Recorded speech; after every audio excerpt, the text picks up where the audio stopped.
que el nombre del barroco viene de la palabra del portugués que significa perla de superficie o de forma diferente. Este término se utilizó al principio como para insultar el arte del barroco porque se refería mucho a la influencia o a las formas que tenía la arquitectura de este periodo, pero con el tiempo los artistas del barroco comenzaron a aceptar este nombre y comenzaron a usarlo y ahora conocemos este periodo como barroco. Es muy importante este periodo porque fue uno de los que estuvieron muchísimo más influenciados del arte religioso.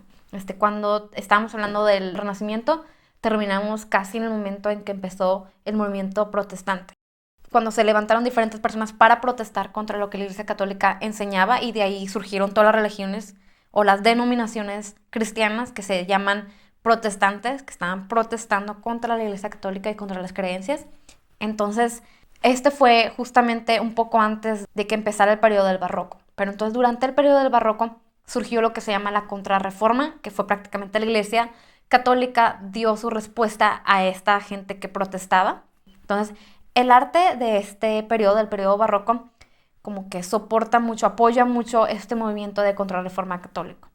También tenemos lo que fue la conquista de América, cual sea el término políticamente correcto, de cuando los españoles llegaron hasta este continente Nuevo América y comenzaron a colonizarlo, porque todo este arte y esta cultura europea fue trasladada también y llegó hasta América.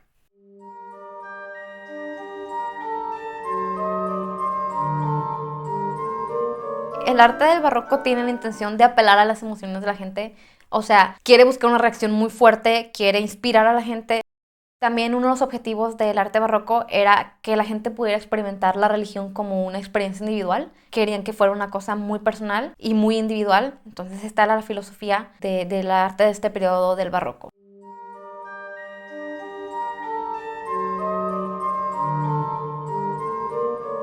Es muy importante también hacer la diferencia entre el arte que se produjo en los países católicos y el arte que se produjo en los países protestantes, porque todavía se producían muchísimas comisiones para la iglesia. Estos países fueron, por ejemplo, España o Italia o Francia, pero en los países protestantes el arte tuvo una finalidad muy diferente porque ya no era para la iglesia.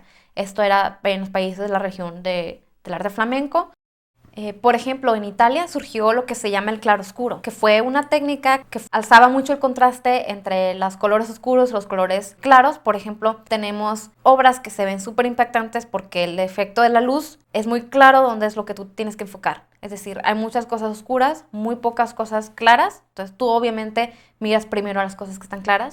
También otra cosa muy importante sobre Italia fue la arquitectura de ese tiempo, que es muy bonita. De estilo barroco, fue muy icónica, lo podemos reconocer todavía hasta el día de hoy. En España fue un poco más diferente porque más que nada las obras se hacían en lo que es madera. Podemos ver muchas de estas obras hasta hoy. Son muy impactantes porque nos muestran el sufrimiento extremo que tuvo Cristo para que nosotros sentamos algún tipo de culpa o vergüenza, porque todas estas obras lo que quieren buscar es que las personas de la iglesia tengan emociones fuertes, reacciones fuertes cuando nosotros vemos todo este tipo de obras o íconos religiosos. También algo muy importante de España es que toda esta arquitectura, toda esta arte de este tiempo fue llevado a América, sobre todo a América Latina, cuando ellos conquistaron pues todos estos países.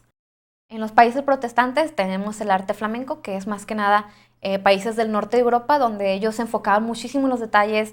Tenemos muchísimas pinturas o arquitectura que se ve lujosa. Tenemos a pintores como Rubens, que pintaban gente gordita. Tenemos todas estas técnicas súper minuciosas con todos los detalles donde ellos se enfocaban. Y tenemos lo que es Holanda, donde más que nada las clases de personas a quien se vendían este tipo de arte no eran personas ricas y no eran personas de la iglesia, sino que eran mercaderes o personas de clase media, que ellos prácticamente querían tener retratos de ellos y sus familias.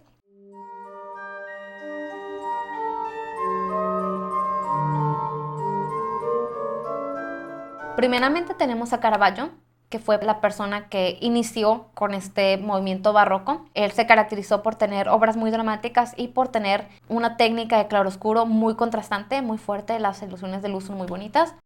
Tenemos a Artemisia Gentileschi, que fue de la segunda generación de los pintores barrocos italianos. Ella también tiene muchas pinturas muy dramáticas y muy misteriosas también. Después tenemos a Bernini, que fue un escultor y arquitecto muy importante italiano, que él tiene sus obras por todas partes en Roma y él construyó y diseñó esta plaza principal del Vaticano, que es la más famosa. Después en España tenemos artistas como Bartolomé Esteban Murillo, que retrataba a muchísima gente de la calle y muchísimos niños. Es muy famoso por sus retratos de personas. Tenemos a Diego Velázquez, que pintó Las Meninas, unas pinturas más famosas del mundo. Después en otros países tenemos a Anthony Van Dyck, que tuvo una técnica muy particular, de personas muy elegantes y que tenían muchísimos detalles. Tenemos también a Peter Paul Rubens, que fue un artista flamenco que pintaba gente gordita, gente muy bonita y tenía demasiados colores muy ricos y muy bonitos para usar. Tenemos a Rembrandt, que se caracterizó por hacer las imágenes que tenían fondos oscuros, opacos y muchísimos autorretratos sobre todo.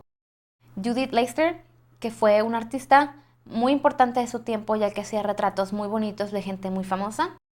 Y por último tenemos a Johannes Vermeer, que hizo la icónica pintura de La joven de la perla y pintaba muchas escenas íntimas de interiores de casas y de personas comunes trabajando con diferentes instrumentos domésticos.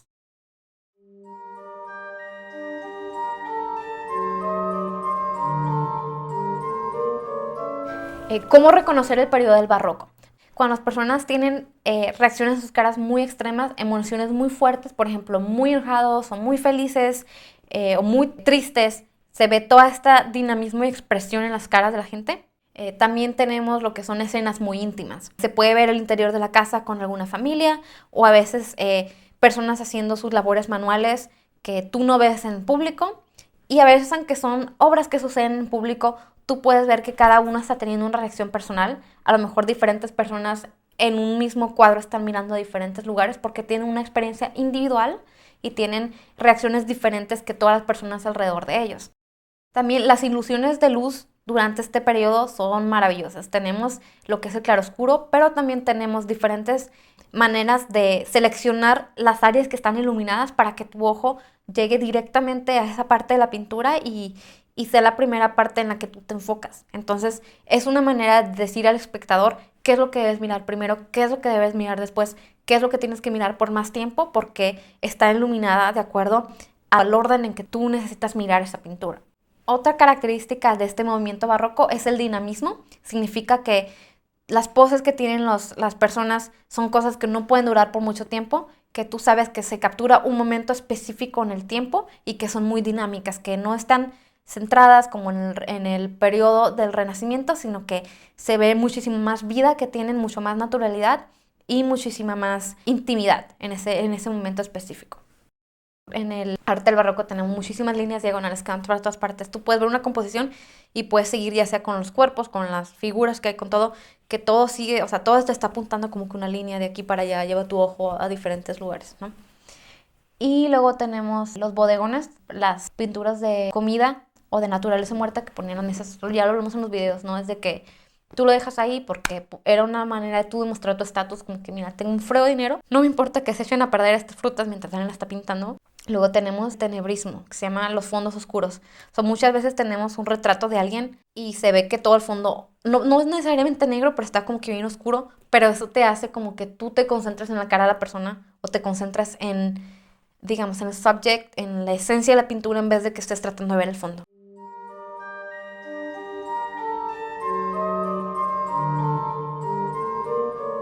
Primero que nada, o sea, fue el primero en la historia que se pudieron ver artistas femeninas importantes. O sea, tenemos a Gentileschi, tenemos a esta otra Judith Leister, que fueron como que la primera vez que se permitió que mujeres pudieran ser famosas por su nombre, pintaran, aunque seguramente hubo más en periodos pasados, pero no se les permitía a las mujeres ser parte de las academias de arte o como que hacer su negocio ellas en el arte y ser reconocidas pintoras, igual que los compañeros hombres. Personas reales y no idealizadas. Esto es sobre todo como cuando fue el arte religioso, sabes que en el Renacimiento tú podías ver, por ejemplo, la Virgen María, la Madonna con su bebé, y esa mujer está muy bonita, tú veías que era humana, se veían las emociones, pero no podías reconocer la persona, ¿sí? Pero durante el barroco fue como más, tú pudieras haber visto, por ejemplo, la cara de tu vecina, que la pintaron como Madonna, o muchas de estas personas, o de los santos, o de las personas de pinturas, eran feitas, estaban gorditas, estaban muy humanas, estaban viejecitas, estaban muy jóvenes, algo que no se había visto antes porque lo consideraban irrespetuoso. De hecho, durante ese tiempo, pues Caravaggio tuvo varios problemas porque era un poco respetuoso pintar a los santos superhumanos y sobre todo usar modelos como que de baja reputación, digamos, una prostituta para que pose como la Virgen, ¿no? Pero esto pasó durante el periodo barroco.